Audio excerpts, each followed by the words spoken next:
I'm Roy Alexander from Data Green magazine, and I'm usually the science and technology correspondent for the magazine, and obviously have the gardening blog. But what I'm doing today is helping out with the Switch, with the Swap It party. But basically what people do, they bring their clothes, anything that you don't want in the wardrobe anymore, you drop it off, and then you go away with a similar number of hopefully lovely, wonderful items. How's it going? Oh, it's amazing. It's a bit scary, crazy. I've got to say, a lot of people over there fighting about things. Yes. And, a lot of rumbaging going on. It's a really, really successful idea. I think it's been really wonderful. People have been so generous. I don't know what to say. I'm standing back going, oh, what's going on? But yeah, it's fab. I'm Lucy Brindley and I run Little Cherry. We source and supply eco-friendly party supplies. So everything from compostable tableware through to recycled decorations, biodegradable latex balloons, sustainable wooden toys, and eco-friendly handmade cotton party bags. Is this kind of a reaction to the amount of tat that normally gets put into party bags then? Oh, it is indeed. It's a complete reaction to mums saying that they're so fed up with plastic and, buying the party bag, which is full of plastic rubbish, finding it down the back of the sofa 3 days later and being a bit upset with the waste of all of the problems. Yeah, this is actually made by a company who they started off selling organic yogurts, and they found that they wanted to recycle their yogurt pots, so they put a little note on the side of their yogurt pots to send the yogurt pots back to the company, and they then recycle them themselves and make them into the plates. These are dishwasher safe, reusable, recyclable should you ever need to, so it's a perfect party plate really. Oh, fantastic. And what about these other amazing plates you have here? Well, we've got a range of different plates. These ones are actually made by a social enterprise out in India. They're made from sayali leaves, so the villagers go and collect them, they bring them back and they hand press them. They're completely compostable, so after the party you can pop them back onto your compost heap and they break down within a few days. These ones are made from cassava starch, so again it's completely compostable.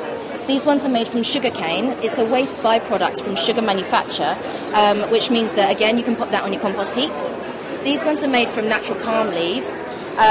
They're gathered and taken back to the villages, soaked in spring water, and then dried in the sun after being pressed, and again completely compostable. That's absolutely stunning.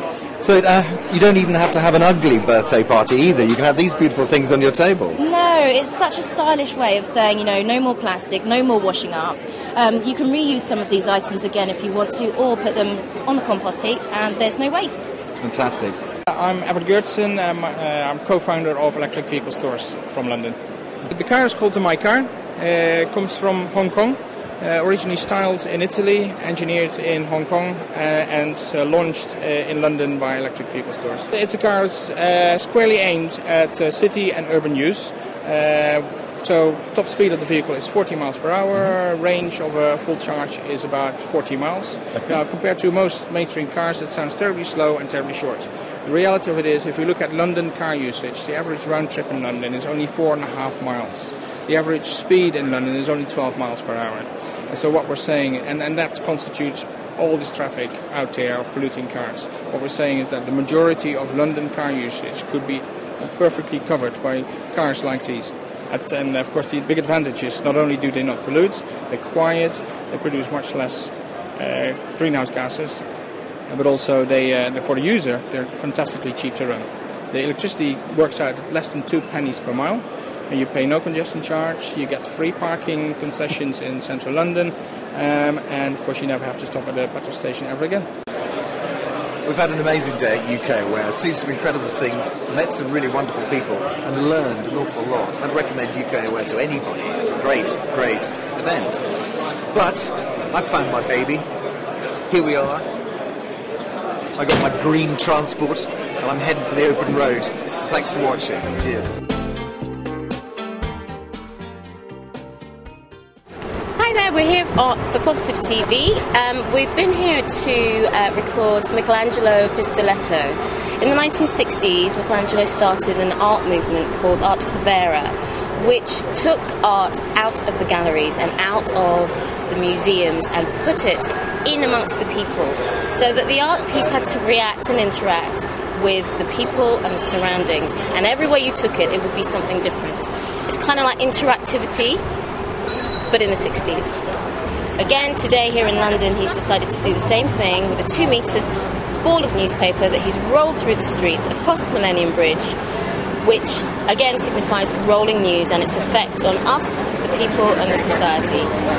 And the material is rolling again through art, and is bringing the society in the street close to art, and bringing art outside of the outside museums and galleries. How important is that? How important is it for art to come out of the galleries, to be in with the people? For me, the art can also be democratic. It can also be very much involving the society. And this is an example of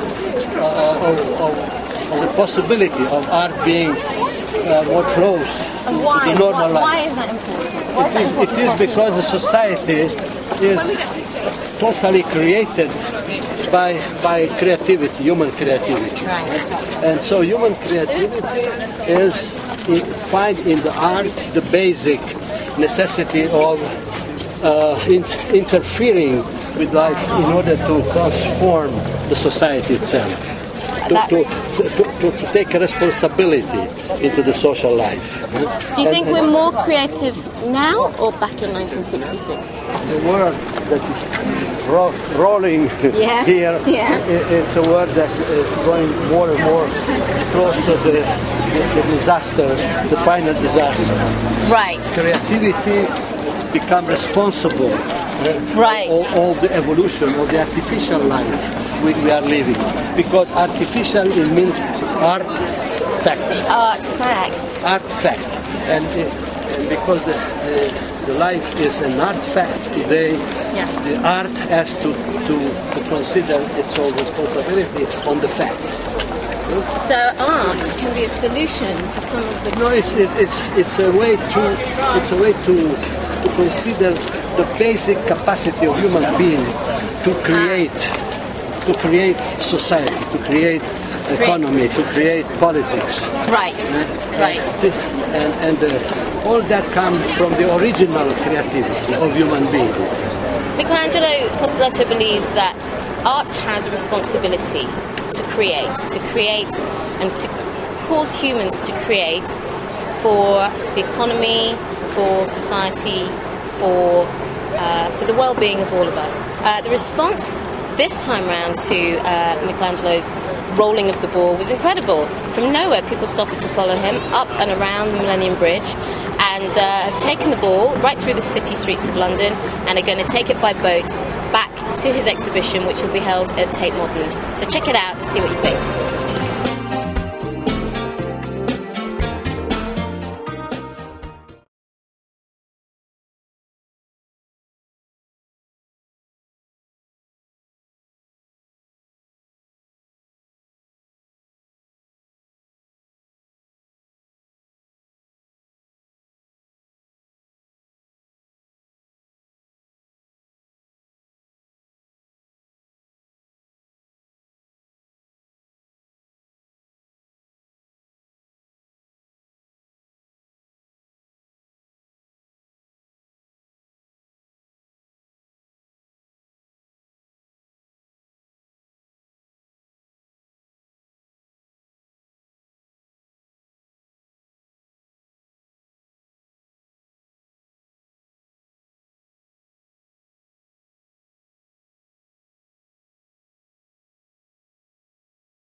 On this week's show, UK Aware. And Michelangelo Pistoletto at the Tate Modern. UK Aware, what a fantastic show.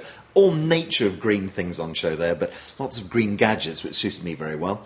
And Michelangelo Pistoletto rolled a big ball of tabloid newspapers, huge thing, and he rolled it across the Millennium Bridge into the Tate Modern to talk about rolling news. That's really interesting. And this week? And this week it's Love London. Did you know that Love London Festival is one of the biggest environmental festivals in the world, and it's happening here for the next 3 weeks? So many things going on. I got to go to a Green Eco rally. I got to see a Tesla sports car. That's right. Zach Goldsmith won the Eco Rally in a Tesla sports car from Brighton to City Hall. And that's cool. I'm obviously wanting one of those. Fantastic. But we'd like to report on Love London because there's so many community sustainable events happening all over the place. So we wonder if you could go out there, film them and tell us how much you love London and what's happening here in London in the next 3 weeks. Yes, upload your films to YouTube and then email Positive TV, tell us where they are, and we're going to put them onto our Positive TV website so you can actually become part of Positive TV. So fantastic. We'll look forward to your films and we'll see you next week. Bye.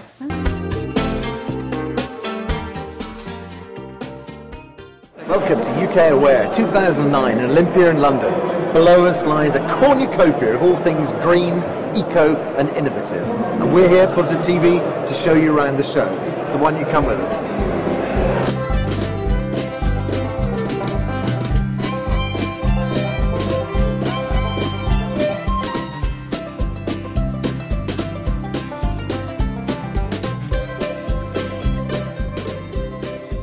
My name's Kirsten and I deal with all the customer services at Tree to My Door. We're like an online florist, but instead of selling flowers, we sell trees. So where you send somebody a bunch of cut flowers, we send them a tree, and I can show you one if you want, actually. Fantastic. That's one of our little native hazel trees that we send out. That's actually injected with truffle spores. So if you plant that in the ground, hopefully after 4 or 5 years you should get some truffles. Underneath your hazelnut tree. Yeah. How beautiful is that? Yeah, that's absolutely right. We do quite a few. We do quite a few native trees, and then we do some more ornamental trees. That's a lemon tree just over there. The little one there. That's beautiful. Yeah. Really nice tree. It's so much nicer present than just sort of sending some cut flowers that die after. That's it. It's quite wasteful. It's expensive, and these, it's an ethical gift without being in your face, really. So I'm Edward Hibbert. I'm one of the volunteers who help keep Free Cycle running on the Edinburgh group, but I'm down here to help out with this event. Okay, so tell us about Free Cycle then. So basically, it's a free way of keeping stuff out of landfills. So the idea is that everybody's got stuff that's either lying around that they really ought to get rid of, but they just haven't quite got round to. Or there's something they could really use, but they just don't have the resources to buy it, maybe, or they don't want to buy something for new when it might be available second-hand. So, and the thing is, they probably live 2 streets away from each other, but they've never met and they don't know. So this is the way in which you can put those people in touch. And if you've got something to give away, then you send a message to this group saying, offer sofa, Hackney or wherever you live, and then people think, yeah, I could really use a sofa, my flat's empty, and they'll send a reply, and you pick somebody that you fancy giving it to, and then they come round and they take it away, and you're happy because you've got rid of that sofa without really very much effort, and they're happy because they've got a sofa for free, and the planet's happy because you haven't made a new sofa and put one in a landfill. So basically everybody wins out of that. I'm Tom Druitt. I'm the founder and managing director of the Big Lemon Bus Company. It's an eco-friendly bus company operating in Brighton. We run on 100% waste cooking oil from local chip shops and restaurants, and we run a public service to the universities and also private hire services. Wow, that's fantastic. Do you have more than one bus? We've got 5 vehicles at the moment, three like this, one smaller one and a 57-seater coach. Wow. So pretty much whatever people's needs are, we can put together a package for them. How do the other bus companies in Brighton feel about this then? Well, I mean, ultimately, I've no idea. You'd have to ask them. Okay. But it's a free market, so everyone's invited to compete in the marketplace, and that's what we do. So you find me sitting here beside Hugh, who's the owner of the Fair Trade Furniture Company. So tell us about Fair Trade Furniture then. Well, we like to think of this as being the feel-good business that we're in. Giving people a chance to sit back and enjoy a feel-good moment in these lovely chairs, which are they're a sort of global cooperation. We've got a Swedish designer who lives in the UK, and he and I together went out with these designs and prototyped them in Indonesia, where they're made, on a fair trade basis by 2 groups that we're working with over there on the island of Java. So all the chairs, the fair trade element is currently in the chairs. It's in the weaving and in the carpentry. And you'll see the 3 particular materials. We've got banana fibre, seagrass and rattan. And they are, so the skills that we use are a mixture of carpentry and weaving. And then we add the feather cushions here in the UK to sort of give that finishing touch of the ultimate relaxation, which I hope you're enjoying.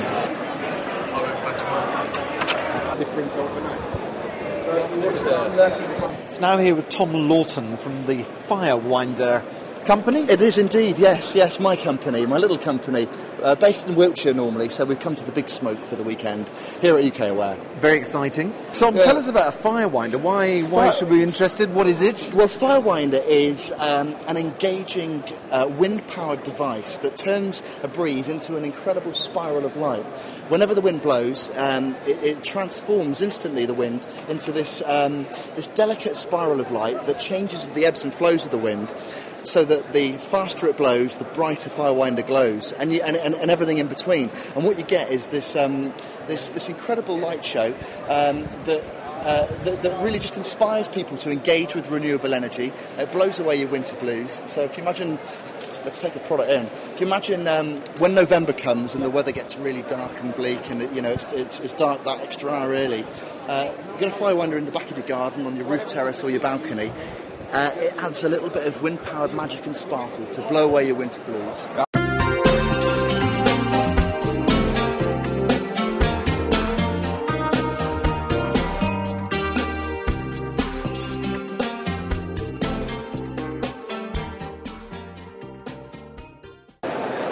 Okay, we're going to start now, if that's all right. We've given the stragglers time to struggle. So, my name is Tim Lang, and I'm Professor of Food Policy at City University here in London, where I head up a Centre for Food Policy. I've been asked to chair this.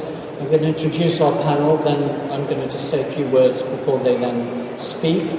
On my right, your left, Rosie Boycott, who's Head of London Food, standing in for Mike Duckett of the Royal Brompton, who is unfortunately ill, seriously ill, being rushed into hospital, but he's okay apparently, is Jackie Schneider. So a gender change here. Jackie very kindly from Merton Parents, a sort of good activist and teacher on public policy.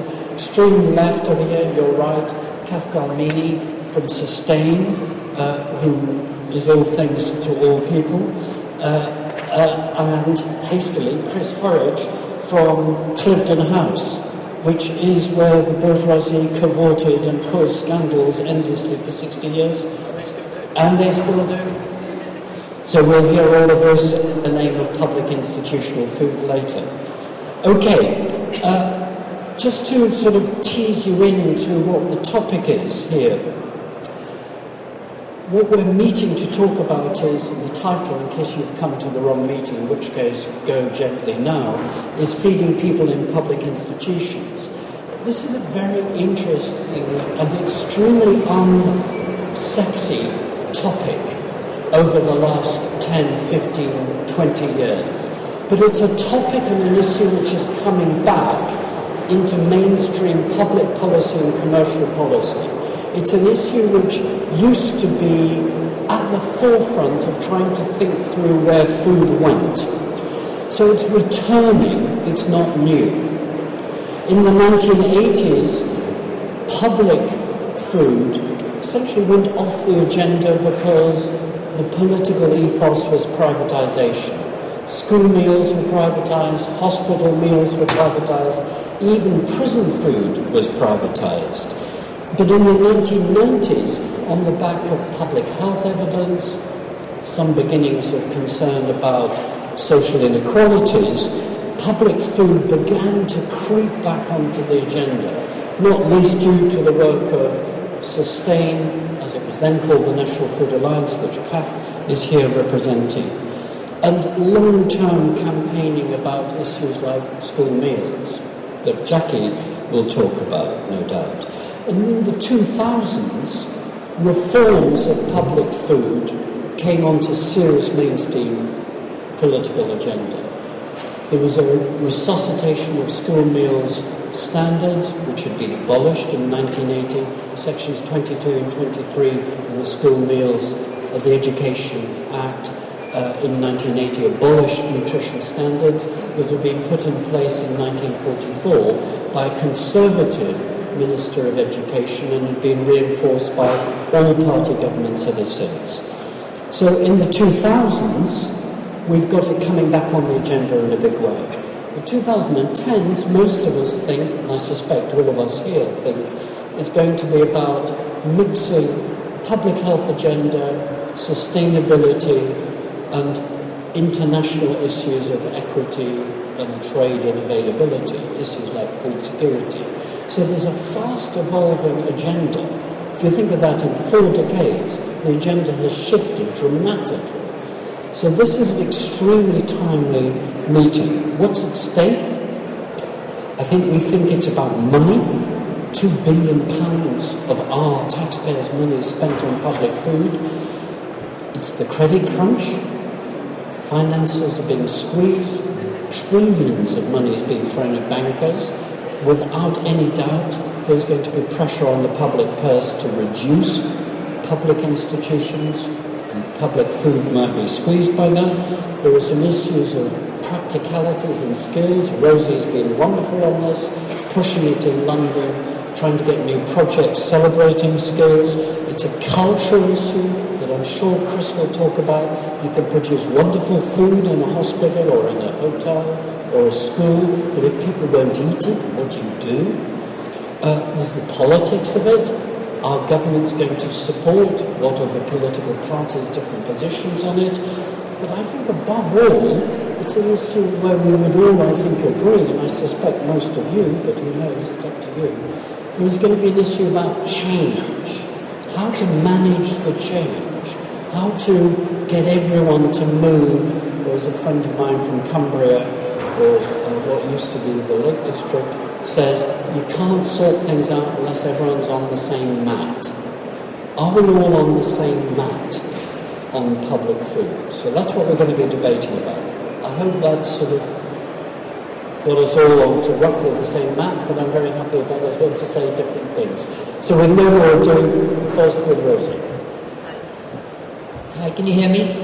Thank you. I mean, the first thing I'd like to say about public food is that about 6 years ago when I broke my leg, I spent a lot of time in hospital, and the one thing that I found absolutely essential to take with me was a jar of tomato ketchup, so that I could smother every single meal in the stuff in order to get it down my throat, because quite frankly it was both pretty unpalatable and extremely unhealthy, and almost no vegetables or fresh salads or fresh fruit was served. But it is encouraging, and in the short time I've been chair of the London Food Board, I mean, I've been seeing a lot of initiatives, and as Tim says, I think we are all slowly getting onto the same map, and the government has woken up to the need that public institutions, almost over and above everything, because they are the most massive consumers of food, have to do something about their offering if we're not going to have the runaway obesity and diabetes and ill health and what happens to kids in schools in terms of ADT, which I'm sure Jackie will talk about. And we've all seen the magical effect that feeding people decent food can have on them, and especially can have on young children. What in the London Food Board we've been doing is that, first of all, we have to say, well, you've got to get good food into the right places where the public institutions can buy it. So we do a lot of work with the markets, with reconfiguring them, and then with building hubs around London so that the smaller producers can get access with fresh, locally sourced, seasonal food that is really healthy and get it into the capital. So we work with smaller groups, we work with the transport so that we have low emissions and electric vehicles bringing it in. And this is something that I'm hoping over the next 3 years we will rapidly expand, and that if I could wave my wand and have a vision, I'd have a food hub every 40 miles around the M25 roughly, so that there'd be a continuous supply coming into the markets. As the Food Board, we've also funded people in all the main markets so that they're there to help the smaller producer who's giving us really local and seasonal and good food. But of course, there's no point in having the good food again unless you also provide some level of training. That's not just because food waste is massive, and what that comes down to is bad catering, buying too much, buying the wrong thing, and ending up in landfill. And as we all know, food contributes a massive 40% to our emissions, our CO2 emissions in this country. So it's one area where we can really, really work towards mitigating climate changes by changing our weird and strange and cumbersome food system. One of the projects we've been particularly behind is something called School Food in Greenwich, run by Claire Pritchard. And Claire does a wonderful thing of creating gardens in schools where the kids cook and then they bring their parents in to cook with them. But more than that, she's trained now over 1,000 public sector chefs in how to produce good food at a reasonable price, because people go on about saying, well, there's the credit crunch and the government are going to cut down on food. The reality is we can't afford to cut down the bills on good food because we get the bills coming back at us later in terms of extra healthcare and all the things that go wrong with kids when they have a bad diet. So we have to do it, but also it doesn't have to cost the earth if you know what you're doing and you know how to cook. And you realise that you can get just as much out of pulses and lentils as without having to necessarily supply processed meat, which we all eat too much of anyway. So I think that we have to see this as part of a cultural thing. I mean, I was glad that Tim said the word public procurement is extremely unsexy. Unfortunately, it is. On the whole, people are much more interested in hearing about events like today and farmers' markets and sort of new types of cheese than they are about hearing, well, how do we supply our hospitals and our schools? But actually, that's really where the big cultural shifts have to happen, because when they can happen at that point, then they will genuinely ripple out across the whole country. So that's my bit. I'm going to pass you over to Jackie for that.